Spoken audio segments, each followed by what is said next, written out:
Ang mga luha sa paglubog ng araw. Karamihan ng mga naiiwanan ng mga mahal sa buhay, sinasabi na bakit kung kailan palubog ang araw, tsaka mo mararamdaman yung pain. Bakit kung kailan palubog ang araw, doon patindi ng patindi ang nararamdaman mong kalungkutan. Ako mismo naranasan ko to personally. Naiwanan ako ng isang mahal sa buhay. At kung kailan papadilim, papalubog ang araw, doon unti-unti binabalot ako ng kalungkutan. Doon unti-unti nararamdaman ko yung pain at pangungulila sa aking mahal sa buhay. Ako'y napaisip din kung bakit ito nangyayari kadalasan tuwing papalubog na ang araw.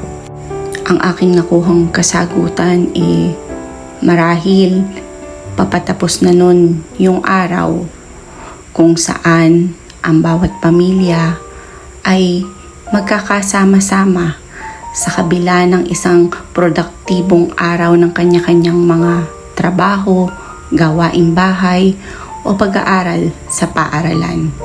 Ito yung oras na magkikita-kita kayo, magkakasama at magkakaroon ng oras para sa isa't isa.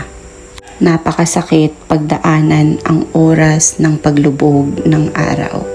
Papaano ko nahakbangan ang sakit ng paglubog ng araw? Inakap ako ng Panginoon at hinipo niya ang aking puso. Ipinaalala niya sa akin na sa paglubog ng araw, ito ay isang hudyat na magkakaroon ng bagong pag-asa sa pagsapit ng kinabukasan. Pinaalala niya sa akin ang mga katagang His love endures forever na matatagpuan natin sa Psalm 136 na kung saan paulit-ulit na inulit ang salitang His love endures forever. Tunay nga naman na ang pagmamahal ng Panginoon ay walang hanggan, walang katulad at mananatili magpakailanman.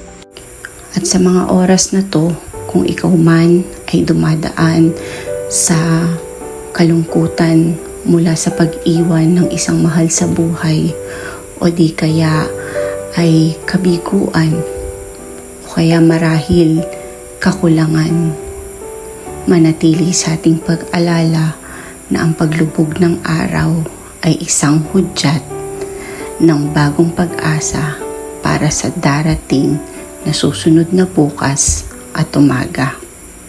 Mapagpalang gabi